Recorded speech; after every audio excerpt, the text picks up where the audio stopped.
we are in a national and even in a world crisis. And I think when people are in crisis, when community is in crisis, when a nation is in crisis, they're always looking for great leaders. And the leaders may be providing some ethical guidance or moral guidance or other sorts of strategic guidance.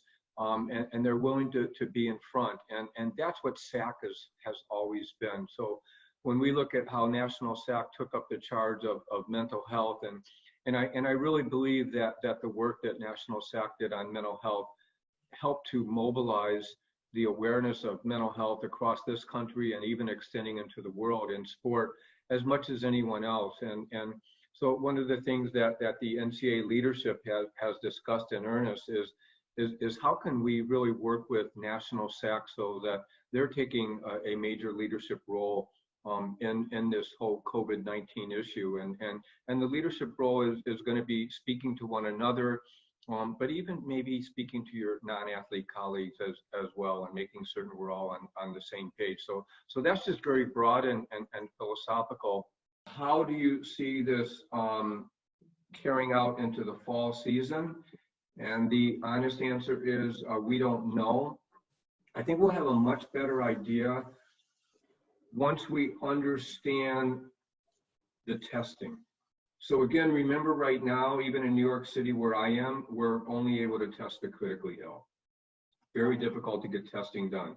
I think a month from now, between 4 and 6 weeks from now, we're going to have a much, much deeper sense of the the denominator or the prevalence of this disease, and we'll understand its biology a lot better. The mathematical modeling will become much clearer because the testing will be much more widespread, and that's when we can make those answers.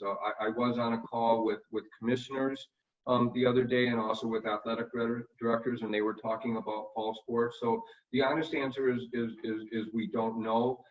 But I can tell you there already are several groups in different professional sports. So I'm involved in one of them that are addressing this matter. Another question: how might we mobilize SAAC to provide leadership on this issue to ensure we're providing the most support and resources possible to student athletes? So yeah, my concern, and I shouldn't say my concern, a very, very deep, real concern is what is going to happen to the well-being, the mental health, the physical health, the social health of our student athletes. And this is where I think SAAC can play a critically important role, because we can help shape the message with you in terms of resources and so forth, but I think right now, and just think imaginatively, how can you create the best platform? So when we're talking internally at the NCAA, so we can all say, well, this is really an inconvenience, everything that's happening, or this is really difficult to mobilize this and that. But it's also an exceptional opportunity from a different point of view.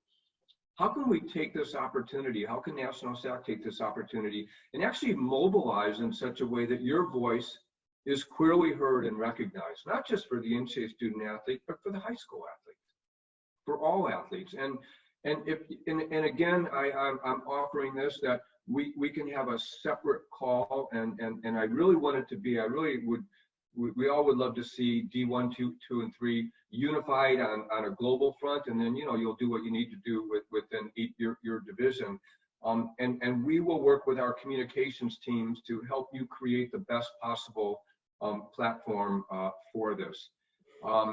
Another is, have we come out with best practices for supporting international students? Yeah, that's a great question.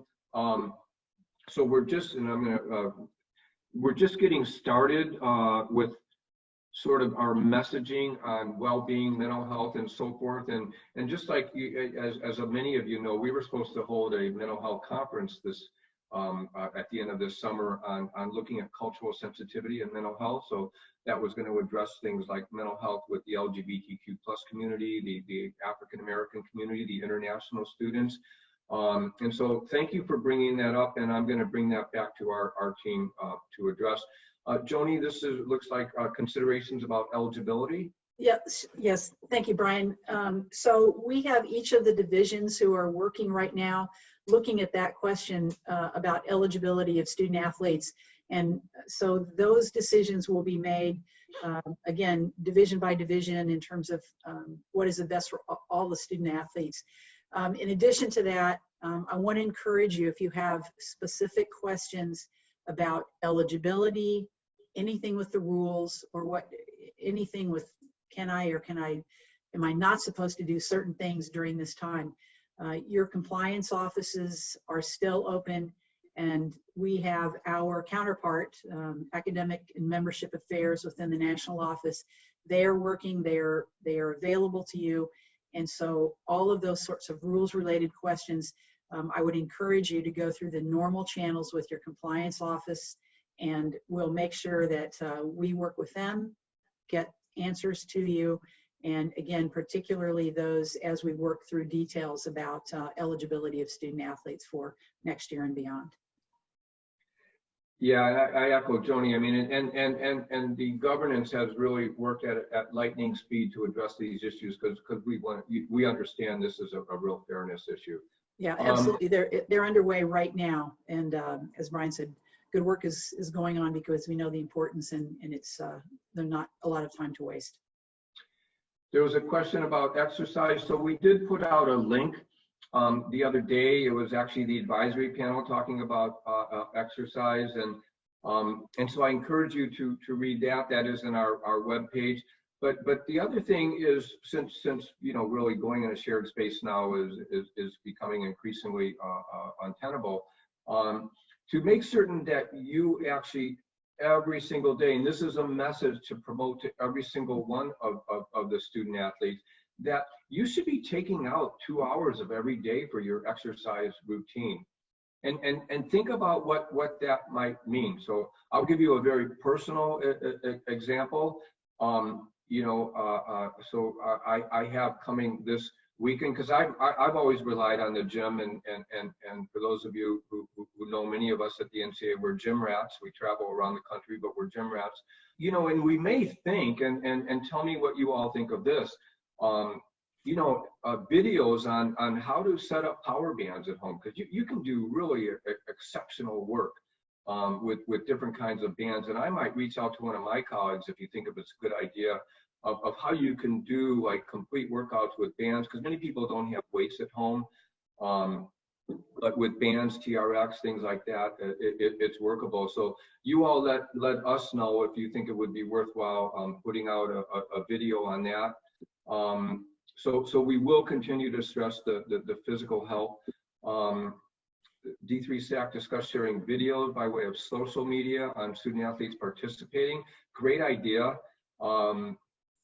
Again, just I know Carrie Van Sinis is on the line taking notes. So Carrie is the vice president of policy, the chief of staff of the NCAA, and we're going to be bringing this back to our communications team. And I'm pretty sure someone from communications team is on this too.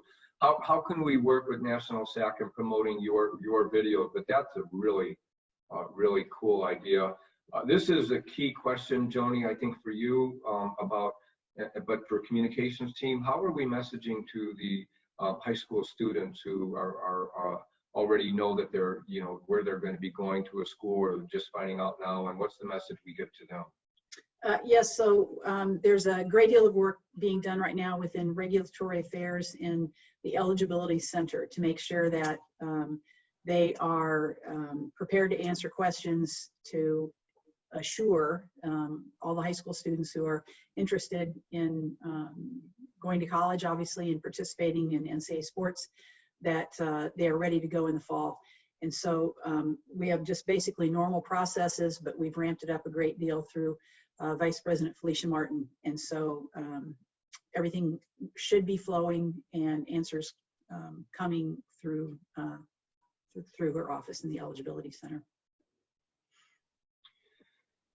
There's a question about mental health online counseling services. So one thing to share with you. We're very connected with this group called Big Sky Sports Psychology. So this is a group of several hundred licensed mental health providers, all of whom are engaged in college mental health. So we've been having several conversations with them, and online mental health, virtual mental health services have become much more widely available. For those of you who understand HIPAA, so there's something called HIPAA compliance, and there were very strict rules for medical doctors like myself or for psychologists to use social chat rooms for taking care of people. So, things like FaceTime or WhatsApp and that. So those HIPAA rules have been loosened so that now there is much more availability for online. And we're going to be coming out with a resource and Q&A on that with our licensed mental health providers next week, in terms of going deeper into the guidance on that, because it really is an important question. And how do we provide resources to student athletes struggling mentally? I mean, this is really a great question. And we also know that some of our student athletes, the best place they could have been was at college. I think we all need to work with that. One of the things that we are also doing, and this is being set up for next week, so we're working with our athletic trainers, the team physicians, but also our coaches. And the coaches are really trying to stay connected with the student athletes. And we're going to be specifically working with the coaches organizations to provide tips, guidance, and so forth, give them answers to questions they may have. So we're really creating a virtual community so that the student athletes understand that they're in that same protected space, although it's a virtual space. And again, this is where we're asking you to view all this as an opportunity. How can we create a virtual safe space where people feel protected and they feel that they still can have their goals, and that they have a resource. I will tell you, in that one mental health resource that we did put out, we also included links to some very, very, very important mental health resources, including 24-hour hotlines. I know that's a desperation sort of place when you're talking about a 24-hour hotline, but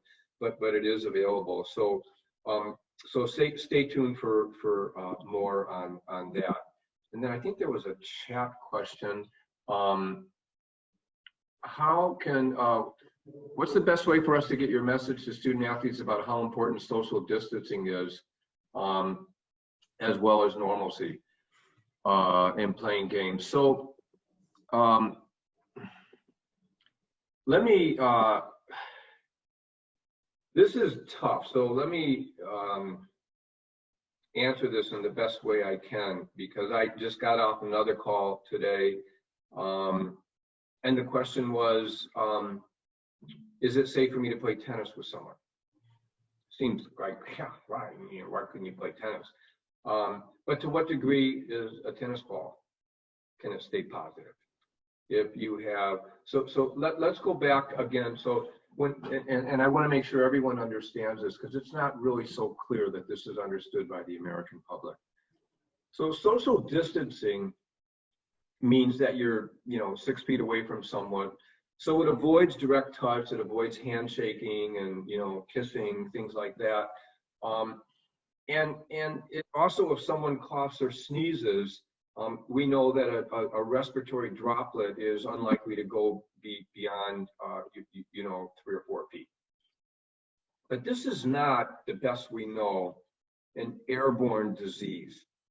So what that means is that if I cough and I'm in a room with someone and it's an enclosed room and someone's 10 feet away from me, that virus is not going to be in the air going to that person 10 feet away from me. The virus is in the respiratory droplet. So what does that really mean? So if I'm infected and I sneeze into my hands or cough into my hands, and I don't immediately wash my hands, or after I wash my hands, I'm kind of like, just doing that with my nose. And then I go and I touch a doorknob. the virus stays on that doorknob, especially if it's in a wet environment, and so a respiratory droplet is wet, and it can stay there for a good, we don't even know how long. So that gets to the place of pickup games, and what we did put in our guidelines, and I encourage everyone to read them. We stressed not playing in games that have a shared ball. So football, basketball, even tennis ball. Why? Because that's a mode of transmission. And then when we talk about a shared space, if you're going to share weights, well, you can share weights, but you'd have to desanitize every time after you use the weights before anyone else did. And the sanitizers, the ones that really work. I mean, these are the bleach sanitizers, so it's not like simple, handy wipes.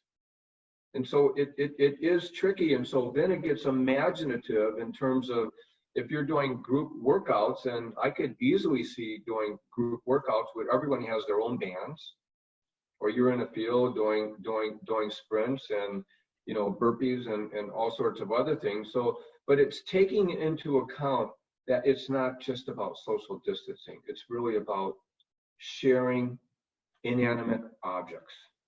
So that is another thing, and we might imagine, a way to put together a video that would be really kind of a cool, fun thing to do, but not only include social distancing, but shared objects. So I hope that answers that. Should we expect to see any new legislation coming out next year, Joni? Sure, Brian. So I think the most important message here is that we are all going to continue, as Brian said, to work together to prepare for next year. And we will get back to healthy competition and our championships and classes and all of those things. And so as you think about the leadership that we need you to provide, many of the legislative items that you were talking about this winter and that you plan to talk about this spring, those things will still continue. And the staff at the NCAA, while we're working, as Brian said, remotely, we are continuing to work very hard to prepare materials so that all of your meetings will take place, but they will take place virtually. And so all of the questions and the discussions around NIL, the name, image, likeness, transfer issues for Division I and others, and the eligibility questions that we've talked about, trying to be as supportive as we possibly can to all of you in this really uncertain time. So those same very, very important topics about how we are going to run NCAA athletics will still be before us, and we're going to need the leadership that you always have. I think other than potentially some questions around eligibility and getting your help, otherwise, again, I think it's going to be the very, very important business that we've had in front of us prior to this. So we need you to stay engaged as always.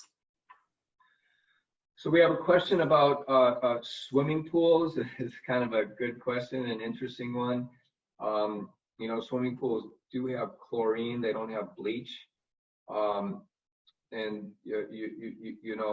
I can just tell you personally, and I mean, well, actually, all the gyms that I belong to, the swimming pools are closed. But I wouldn't go in a swimming pool right now if it was a shared pool. The surfaces that you're touching, we just don't know. And you know how when you swim, you tend to have a kind of a more generously running nose. So I'm not so sure that a swimming pool is safe. This is a really, really important question. What about, so we know when we did work with the International Olympic Committee, one of the biggest predictors of developing mental health symptoms and disorders in athletes was sudden, unexpected transition out of sport.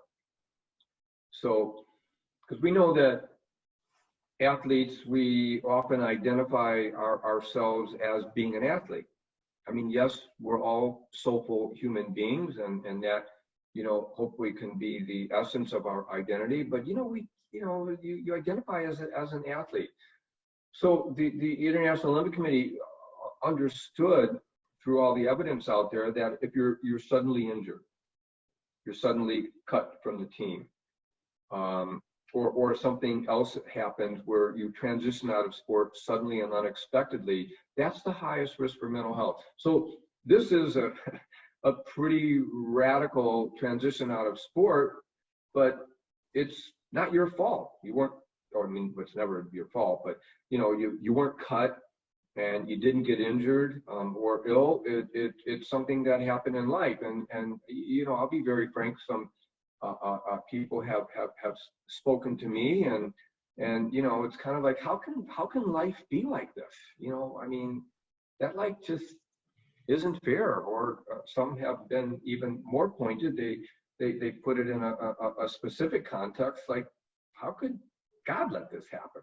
So these are questions. Look, you know, we aren't going to get into theological questions right now, but these are things that people can, I think, fairly ask, right? I mean, because this is weird. How can this really happen? And then